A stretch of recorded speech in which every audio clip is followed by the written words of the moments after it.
एक सुंदर सा गांव था। उस गांव में एक मोहन नाम का लकड़हारा रहता था। वह रोज जंगल जाकर लकड़ी काटकर बाजार ले जाकर बेचता था। यसे ही करके अपना जीवन चला था। उसकी एक पत्नी और एक राहुल नाम का बेटा भी था। वह अपना जीवन खुशी खुशी बिता रहा था। एक दिन की बात है, मोहन की लकड़ी बहुत कम दामों में बिका। उसके बाद मोहन निराश होता हुआ अपनी घर आ गया। का हुआ राहुल के पापा, आज क्यों इतने निराश हो? क्या बताऊं भाग्यवान, आज अपनी लकड़ी बहुत कम दामों में बिका, इसीलिए निराशा हूं। बस इतनी सी बात के लिए आप निराशा हो? आप बिल्कुल चिंता मत कीजिए, बाजार में ऐसा होता रहता है। मोहन का एक बड़ा भाई भी था। वो बहुत लोभी और बेईमान था। राहुल के पापा, राहुल को बहुत तेजसा बुखार लगा है। वो राहुल को जल्द से जल्द डॉक्टर के पास ले जाना पड़ेगा। क्या कह रही हो राहुल के माँ? अभी तो हमारे पास 1 रुपया भी नहीं है। राहुल को हम कैसे उपचार कराएंगे? राहुल को तो जैसे भी करके उपचार कराना पड़ेगा। आप ऐसा कीजिए, आप अपनी बड़े भाई से कुछ दिन के लिए कुछ पैसा उधार मांगे। ठीक है ही, मैं अपने बड़े भाई के पास जाता हूँ कुछ दिन के लिए कुछ पैसा उधार मांगने के लिए।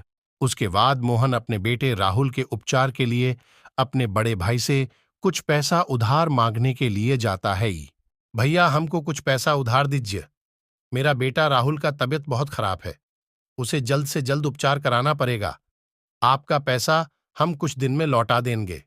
अरे भाई मोहन, हमारे पास अभी पैसा नहीं है। तुम ऐसा करो, तुम किसी और से पैसा मांग लो उधार।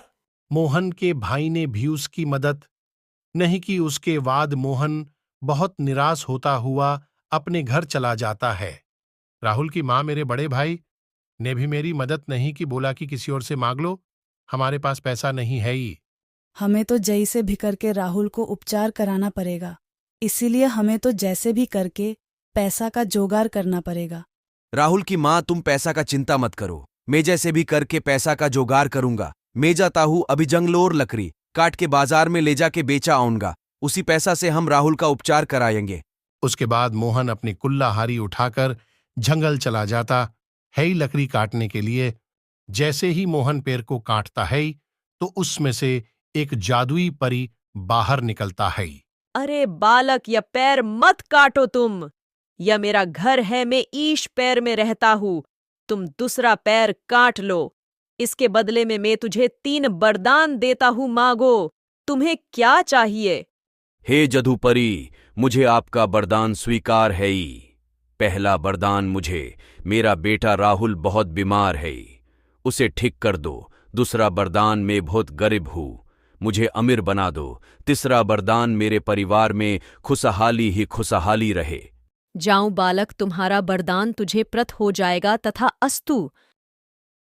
उसके बाद मोहन खुशी होता हुआ घर जाता है और घर जाकर देखता है तो उसका बेटा राहुल भी ठीक हो गया होता है और उसका घर भी महल जैसा हो गया होता है। अरे रामू, एक बात पता है तुमको?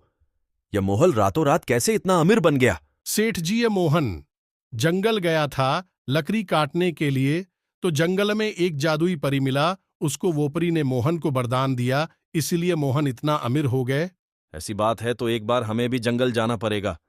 क्या पता हमें भी जादुई पारी कुछ वरदान देगा। सेठ जाता है जादुई परी से मिलने, लेकिन उसके साथ जस्ट उल्टा हो जाता है। जादुई परी नहीं, उसे एक जादुई चुड़ैल मिल जाती है। अरे लालची सेठ, तू जादुई परी के खोज में आया है। तुझे कभी नहीं जादुई परी मिलेगा, क्योंकि तू बहुत पापी है। तुझे मैं आज अपना भोजन बनाऊंगा।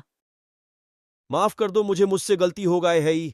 आइंदा ऐसा ऐसी गलती नहीं होगा, मुझे माफ कर दो। नहीं लालची सेठ, तुझे नहीं छोड़ूंगा। तुझे मैं आज भोजन बना के रहूंगा। चुड़ैल ने लालची सेठ को जंगल में मार देता है। आप लोगों को वीडियो अच्छा लगे तो लाइक और चैनल को सब्सक्राइब कर देना, नहीं तो आप लोगों को भी चुड़ैल मार देगा।